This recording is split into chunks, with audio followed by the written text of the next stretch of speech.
వాగర్థావివ సంపృక్తౌ వాగర్థ ప్రతిపత్తయే జగతః పితరౌ వందే పార్వతీ పరమేశ్వరౌ గురవే సర్వలోకానాం భిషజే భవరోగిణాం నిధయే సర్వవిద్యానాం దక్షిణామూర్తయే నమః. నారాయణ సమారంభాం వ్యాసశంకర మధ్యమాం అస్మదాచార్య పర్యంతాం వందే గురు పరంపరాం.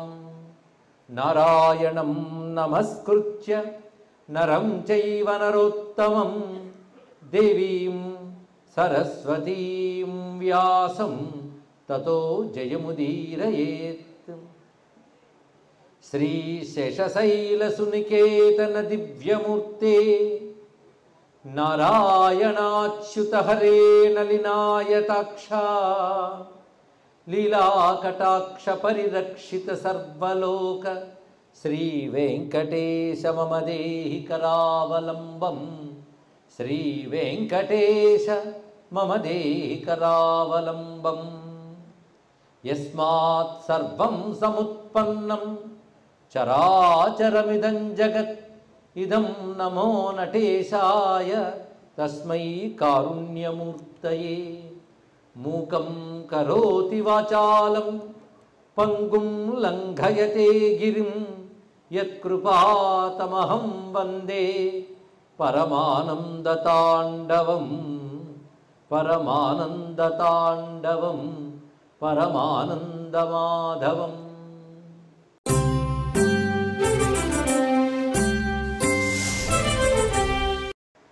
జాయపసేనాని అనేటువంటి ఒక మహానుభావుడి చరిత్రలో వృత్తరత్నావళిని గ్రంథం రచించాడు.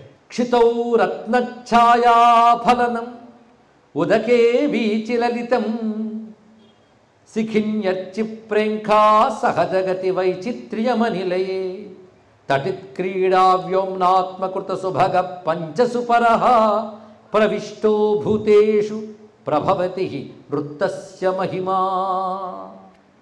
ఇది జాయపసేనాని అనేటువంటి వాడు రచించిన వృత్తరత్నావళి, నాట్య సంబంధమైన గ్రంథం. అలాగే నాట్య సంబంధమైన గ్రంథం అంటే ఇంకోటి తెలియాలి చాలామందికి. భరతుడు రచించిన నాట్యశాస్త్రం భారతదేశంలో సర్వనాట్య రీతులకి మూల గ్రంథం అండి ఇది.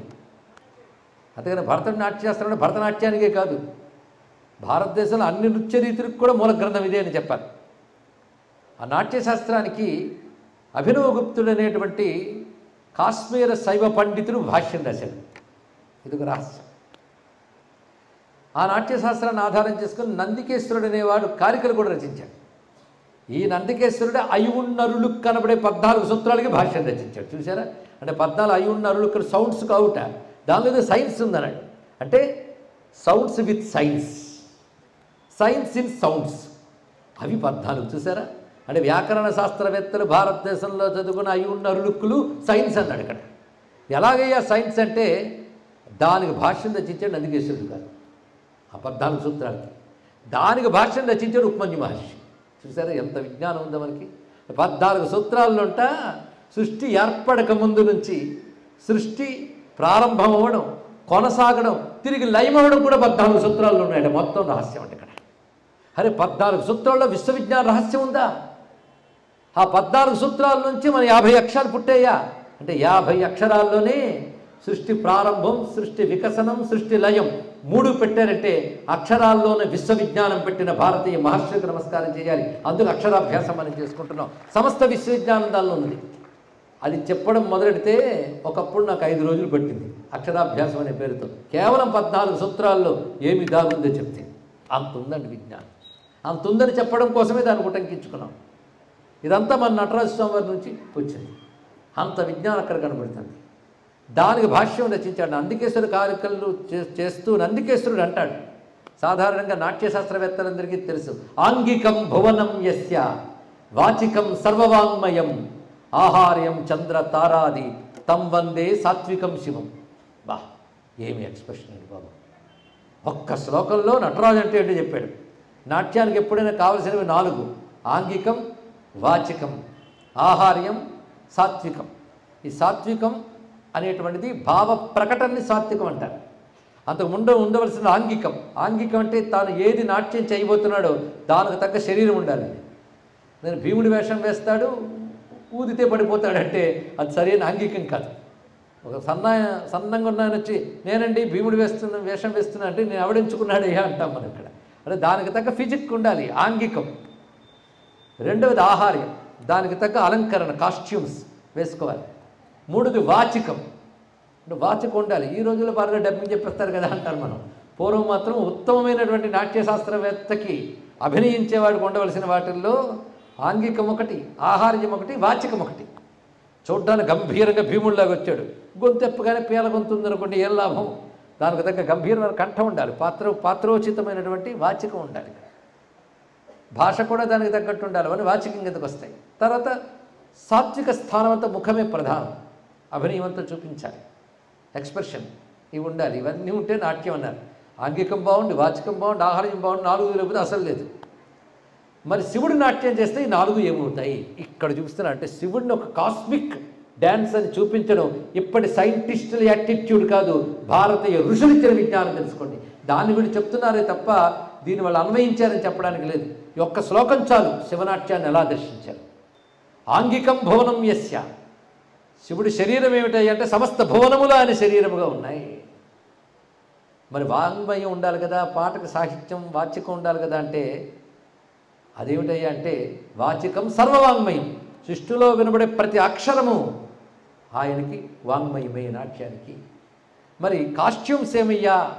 ఆహార్యం చంద్రతార ఆది, చంద్రుడు, నక్షత్రాలు, సూర్యుడు, గ్రహాలు ఇవన్నీ ఆయన వేసుకున్న కాస్ట్యూమ్స్. ఇక ఆయనే మూర్తి భవించిన అభినయ కళ. అందుకే తం వందే సాత్వికం శివం. నందికేశ్వర కారికల్లో స్తోత్రం ఇది.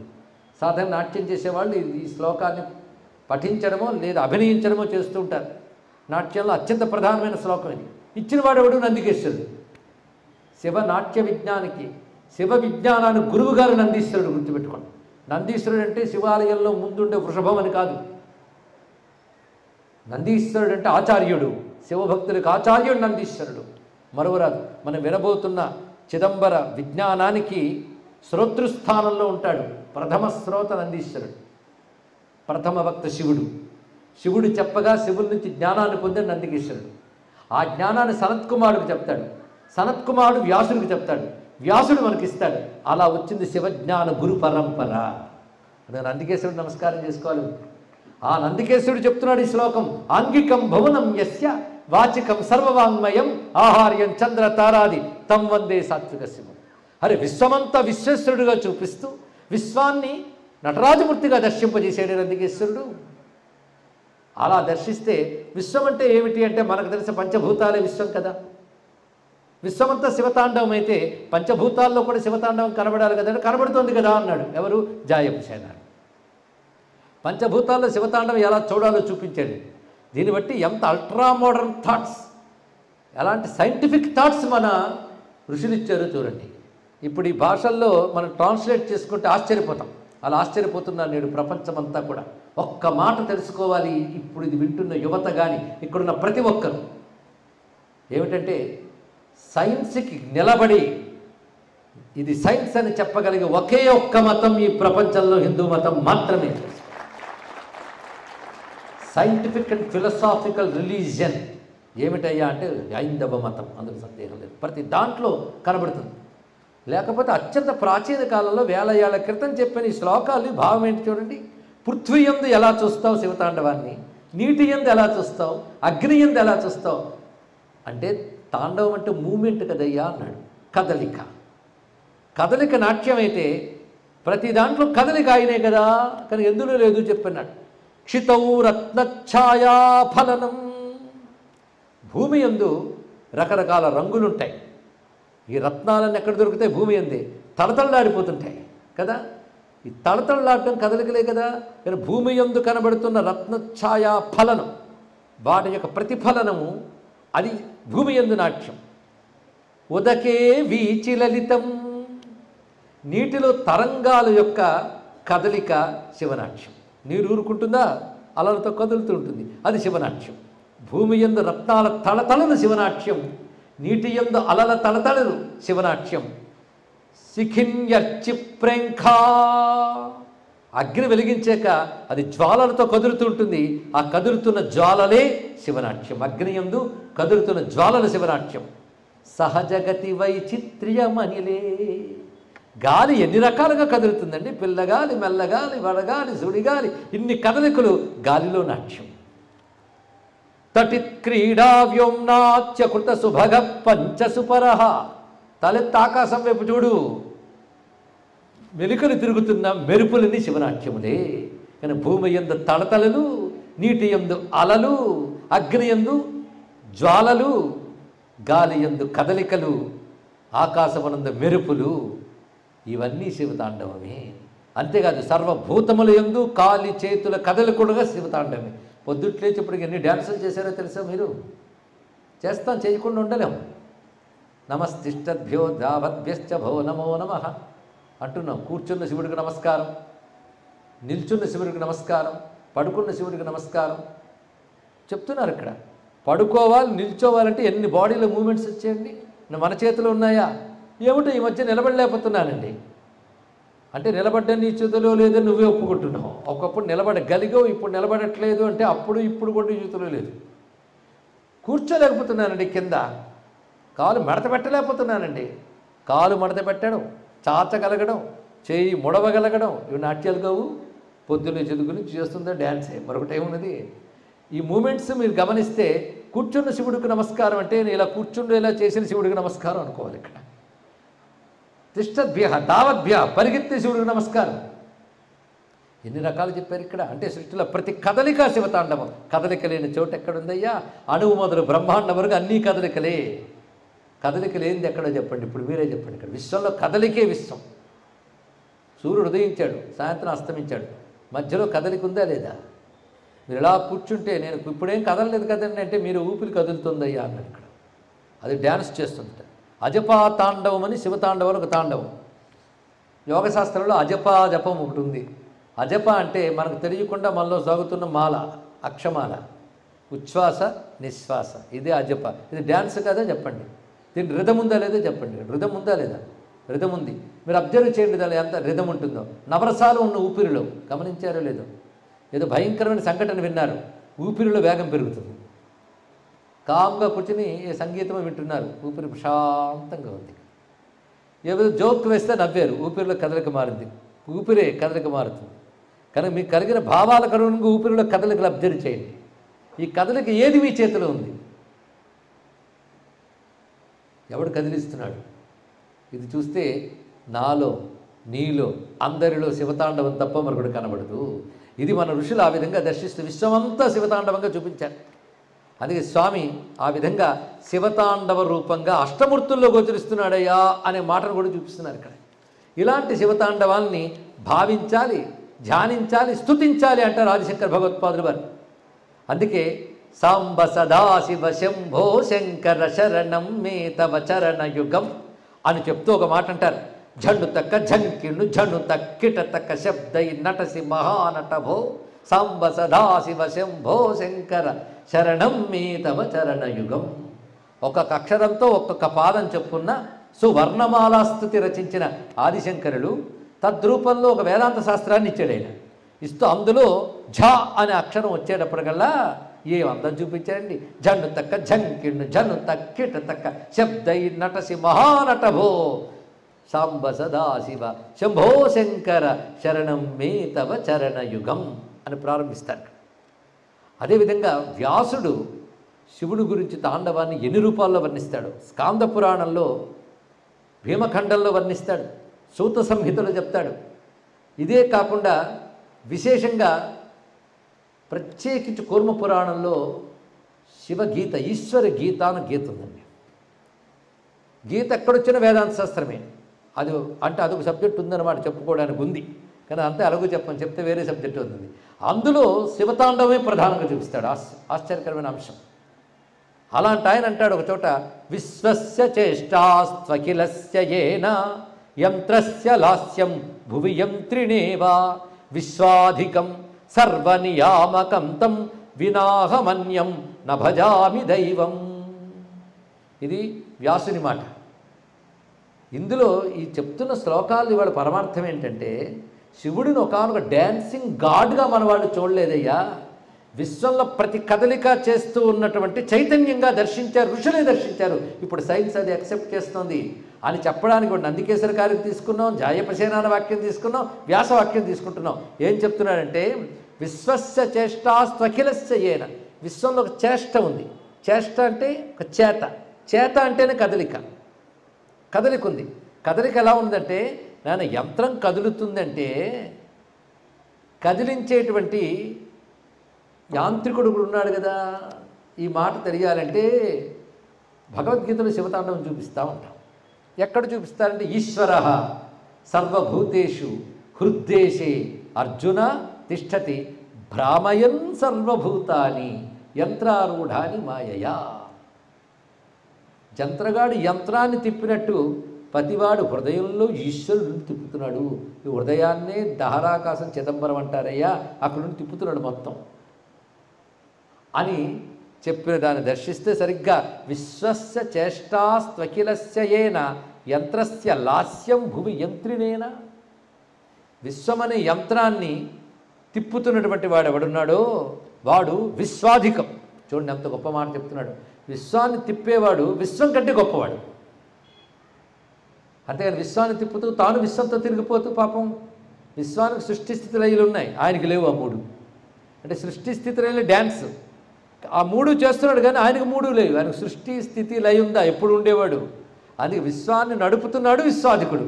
ఆ విశ్వాధికుడు అనగానే సర్వనియామకం, మళ్ళీ చెప్తున్నాడు వ్యాసుల వారు, సర్వము నియమించేవాడైనటువంటి ఆ నటరాజు తప్ప నాకు మరో దైవం తెలియదయ్యా అనే వాక్యాన్ని భీమఖండంలో చెప్తున్నారు. అంత గొప్ప విషయం. అదేవిధంగా చిదంబర స్తవంలో నటరాజు పాదం కదిలిస్తే ఆ మువ్వ సవ్వడి వినగానే ఆ కలిగే పారవశ్యం అంతా ఇంత కాదు అంటాడు ఒక భక్తుడు.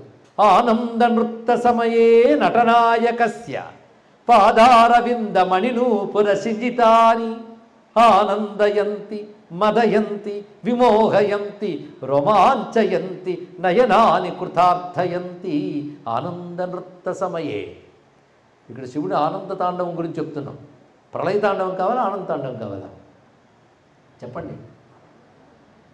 అందరికీ ఆనంద తాండవం చూస్తే ఎక్కువ మాటలు అవే వినబట్టే. ఏదైనా తాండవం అంటే అదే ఆనందం. ఆయన తాండవం చేస్తున్నంటే ఏదైనా ఆనందమేనండి, అది తెలుసుకోవాలి. ఇక్కడ సృష్టిలో ప్రతి కదలిక ఉగ్రము ఉంది, సౌమ్యం ఉంది, రెండు శివుడే. అఘోరేభ్యో దఘోరేభ్యో ఘోర ఘోరతరేభ్య, ఆ రెండు ఆయన చూపించగలడు. ఇది తెలియక చాలామంది రుద్రుడు తాండవం అనగానే ముందు అదేదో ఉగ్రము భయం అనుకుంటారు. ఆయనలో అన్ని రకాలు ఉన్నాయి. జటా కటాహసం భ్రమ భ్రమన్ నిలింప నిర్జరీ విలోల వీచి వల్లరీ విరాజమాన మూర్ధని ధగద్ధగద్ధగజ్వలల్లలాట పట్టపావకే కిశోర చంద్రశేఖరే రతి ప్రతిక్షణం మమ అంటే ఓహో అది ఉగ్రం అనుకుని పాడేవాడు ఊగిపోతాడు, మూజుకిచ్చేవాడు దంచేస్తాడు. భావం తెలిస్తే మాత్రం చాలా మృదువైన భావం ఉందండి అందులో. ఏముందనేది ప్రవచనం పూర్తయ్యే లోపల మొత్తం శివతాండవ స్తోత్రంలో ప్రతి అక్షరానికి అర్థం చెప్పడానికి సిద్ధంగా ఉన్నాయి. ఇక్కడ అది ఎలాగో తెలుసుకున్నాం. ఆయన ఎలా దర్శించాడు ఆ తాండవాన్ని, అది ఆనంద తాండవం. అందుకే ఆనంద నృత్త సమయే, ఆనందంగా తాండవం చేస్తుంటే స్వామి పాదాలకున్న ఆ మువ్వల సవ్వడి వినగానే ఒక్కసారి ఆనందం కలిగి, ఏదో తెలియని మైకం కలిగి, తనను తాను మర్చిపోయి ఒళ్ళు పులకించిపోయి కళ్ళు ధన్యాలు అయిపోతాయన్నాడు. అందుకే ఒకసారి ఒక భక్తుడు అంటాడు శివుడితో, స్వామి నాకు మోక్షం ఇస్తావా అని నిన్ను అడుగుదామంటే నువ్వు నాట్యం చూపించావు, ఇది చూసాక ఇంకా మోక్షం అక్కర్లేదనిపించింది స్వామి, ఈ నాట్యం చూడటమే నాకు మోక్షం అన్నాడు. ఇక్కడ మోక్షం అనబడే బ్రహ్మానందం ఏదుందో బ్రహ్మానందం ఆనంద తాండవంలో చూపిస్తున్నాను. కానీ నేను ఆనంద తాండవము బ్రహ్మానందమే. మీకు తెలుసో లేదో, ఆనందం ఎక్కువైతే డ్యాన్స్ చేస్తాం, ఆనందం ఎక్కువైపోతే పక్కవాడెవడో చూస్తున్నాడా గమనిస్తున్నాడా లేనంత పరవశించి నాట్యం చేస్తాం. కనుక ఆనందం ఎక్కువైపోతే నాట్యం అంట. కానీ శివుడు ఏమిటయ్యా అంటే ఆనందమూర్తి, ఆయన ఆనందమూర్తిని చెప్పడానికే నాట్యమయ్యా అన్నాడు. అయితే ఆనందం రెండు రకాలు, తనలో తాను ఆనందించడం ఒకటి, తాను ఆనందాన్ని బయట పెట్టడం ఒకటి. అందుకే శివుడికి రెండు రకాల మూర్తులు ఉన్నాయి తెలుసా అన్నాడు మా రామకృష్ణ పరమహంస గారు. ఏమనంటే శివుడు ధ్యానమూర్తిగా ఉంటాడు. అబ్బా ఆయనలా ఎవ్వడు ఉండడు, ఆయన ధ్యానమూర్తిట. అందుకని పేరుందండి స్థాణు. అక్కడికి అది సరిపోయినట్టు స్థిర. శివశాస్త్రనామాల ప్రారంభం స్థిరస్థాణు ప్రభుర్భీమ ప్రవరో వరదో వరహ, ఇది ప్రారంభం. స్థిరాస్థాణు 2 మార్లు చెప్పారు. కదలకుండా ఉంటాడు స్వామి ఇక్కడ. కదలకుండా మూర్తి అంటే ధ్యానమూర్తి. అంత ప్రశాంతంగా ఉంటాడు. లేచి డ్యాన్స్ చేస్తాడు ఆయన ఇక్కడ. ఏదో ఒకటి చెప్పండి, కదులుతాడా కదలడా? 2 ఆయనే. తదేజతి తన్నైజతి తద్దూరే తద్వదంతికే ఈశావాస్య ఉపనిషత్తు. కదులుతాడు కదలడు. ఇదేంటండి అలా చెప్తారు? అది సైన్స్ వర్డ్, భాష అలాగే ఉంటుంది అయ్యా అని ఇక్కడ. సైన్స్ భాష అది. కదులుతాడు ఆయనే, కదలడు ఆయనే. ఏం చేయమంటాం? కనుకనే ఆనందం ఎక్కువైపోతే ఒక చోట ధ్యానముద్రలో అంతర్ముఖుడు అయిపోతారండి. ప్రపంచం పట్టదు. అదే శివుడు కళ్ళు మూసుకుని అలా ఉంటాడు. ఎందుకంటే ఆనందంతో తాదాత్మ్యం అంతర్ముఖుడు అయిపోతాడు. ఆయన కళ్ళు తెరిచారు అనుకోండి, అదే ఆనందం బయటపడతాడు. కానీ కళ్ళు మూస్తే ధ్యానమూర్తిగా ఆనందాన్ని చూపిస్తాడు, కళ్ళు తెరిస్తే నటరాజుగా ఆనందాన్ని చూపిస్తాడు. ఆయన కళ్ళు మూసిన ఆనందమే, కళ్ళు తెరిచిన ఆనందమే, ఆనందమే శివుడు. అదే నటరాజు అంటే అన్నారు రామకృష్ణ పరమహంస. అందుకే ఒక్కసారి శివనాట్యమూర్తిని ధ్యానిస్తే మనకున్న ఏడుపులన్నీ పోతాయి. మరి ఆనంద తాండవమూర్తిని ధ్యానిస్తే ఏడుపులు పోవా? అది దుఃఖం పోవాలి అంటే ఆనంద తాండవమూర్తిని ధ్యానించాలి అనేటువంటి మాటను మనకు శాస్త్రం చెప్తున్నది. అందుకే స్వామి యొక్క ఆ నాట్యం గురించి విజృంభించి చెప్తున్నారు. సంధ్యా సమయంలో విజృంభిస్తావయ్యా నువ్వు. సంధ్యారంభ విజృంభితం శృతి శిరస్థానాంతరాధిష్ఠితం సప్రేమ భ్రమరాభిరామమసకృత్ సద్వాసనాశోభితం భోగీంద్రాభరణం సమస్త సుమన పూజ్యం గుణావిష్కృతం సేవే శ్రీగిరి మల్లికార్జున మహాలింగం శివాలింగితం. అయ్యా చిదంబరం గురించి చెప్తున్నారా, మల్లికార్జున గురించి చెప్తున్నారా? ఎక్కడైనా మా శివుడు డ్యాన్సర్ అనే చెప్తున్నాను. అక్కడ నటరాజస్వామి. అందుకే ఒకనొక సంధ్యాకాలంలో నాట్యం చేస్తారు, ప్రదోష కాలంలో తాండవం చేస్తాడు ఆయన. ఆ సమయంలో మల్లికార్జునుడు ఆదిశంకర భగవత్పాదుల వారికి సంధ్యాకాల నటరాజుగా దర్శనమిచ్చాడు.